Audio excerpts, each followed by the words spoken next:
Honnêtement, réussir à traverser Paris en 15 minutes, pour les personnes qui y vivent, savent très bien que ce n'est pas possible. Alors laissez-moi vous prouver le contraire avec la Zero Motorcycle FX 7.2. Cette vidéo est un retour d'expérience de 6 mois d'utilisation, et franchement, elle m'a impressionné sur de nombreux aspects, que ce soit sa puissance ou son agilité en ville. Cependant, il est important de noter qu'elle comporte également plusieurs points négatifs que je vais aborder tout au long de cette vidéo. Donc, commençons par son aspect général. C'est une belle moto, hein, mais peut-être pas pour tout le monde. Et ça, je peux le comprendre avec son gros bloc au centre et la disparité du pot d'échappement. Cela peut en rebuter certains. Néanmoins, Zero a réussi à créer un design vraiment sympa en combinant un design assez traditionnel de type cross. Mais c'est subjectif.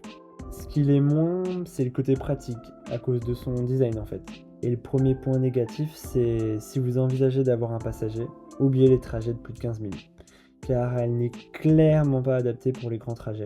De plus, il n'y a pas de poignée pour se tenir, ce qui entraîne un glissement inconfortable. Heureusement, j'ai fabriqué mon propre siège pour environ 30 €, ce qui a grandement amélioré le confort pour ma passagère. Et si cela vous intéresse, je pourrais peut-être en faire une vidéo de comment je l'ai fabriqué. En continuant avec les aspects peu pratiques, il n'y a pas de bulle, donc bonjour le vent et la pluie, et en plus de cela, l'installation d'un top case n'est pas aisée.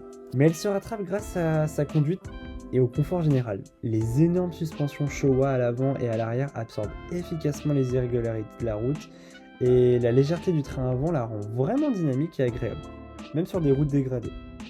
En ce qui concerne la puissance, il s'agit d'une moto conforme au permis A2, donc 21 chevaux, mais 44 chevaux en crête, pouvant atteindre une vitesse de à peu près 137 km/h. Mais jusque-là, rien d'impressionnant. Ce qu'il est moins, c'est son couple de 105 Nm pour un poids de 131 kg à peu près. Et la performance est impressionnante. Je peux vous assurer qu'elle laisse la plupart des motos loin derrière au feu. Et pour vous donner une idée, voilà un départ de 0 à 100 face à une Phaser 1000 de 2005.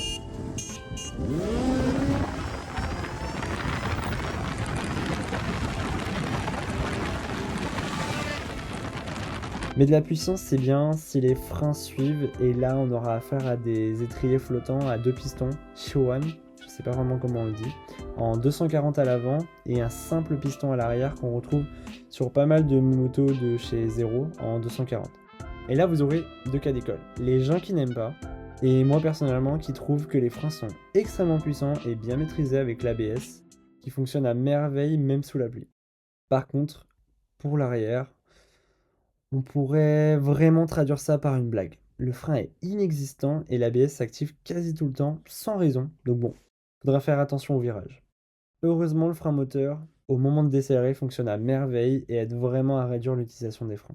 Et c'est une bonne transition pour parler des coûts d'exploitation. Pour ce qui est des coûts, voici les chiffres. J'ai acheté ma moto d'occasion avec 2000 km et elle en a actuellement 6000.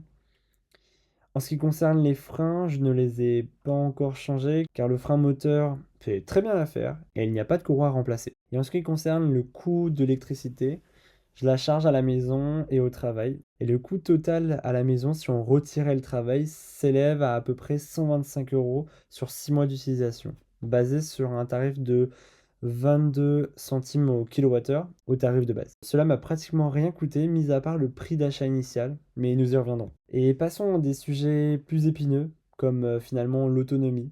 Malheureusement, il n'y a pas de miracle. L'autonomie varie entre 120 et 80 km en fonction de votre style de conduite. Et pour vous donner une idée, je fais un trajet aller-retour entre Montreuil et Massy, ce qui fait à peu près 52 km.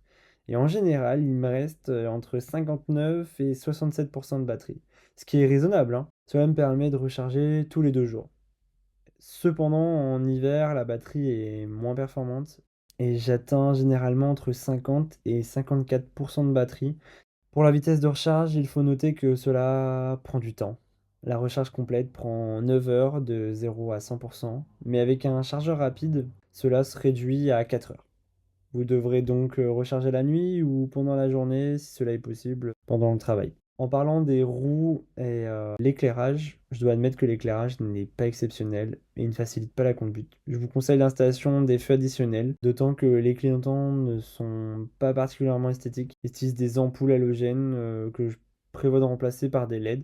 Donc si vous voulez une vidéo à ce sujet, faites-le moi savoir. Pour ce qui est des pneus, j'ai rien à dire, ils fonctionnent très bien, sous la pluie, au sec, donc voilà. Enfin, pour conclure, malgré un prix neuf de 15 000 euros, cette moto n'est pas conçue pour les économies. Elle est plutôt destinée à ceux qui veulent la banane, profiter pleinement de chaque trajet et ressentir une dose d'adrénaline comme jamais auparavant. Elle est vraiment maniable et agréable pour un usage quotidien, que ce soit en ville, en tout terrain aussi. Fonctionne très bien, ça glisse un peu, mais ça va. Les roues arrière sont honnêtement très simples à faire. Mais voilà, à condition que vous n'ayez personne à transporter, la moto est vraiment géniale. En espérant que cette vidéo vous a plu, n'hésitez pas à liker et à vous abonner, ça m'aiderait vraiment pour que je puisse tester d'autres motos et vous faire kiffer un max. C'était Ismo et bonne route.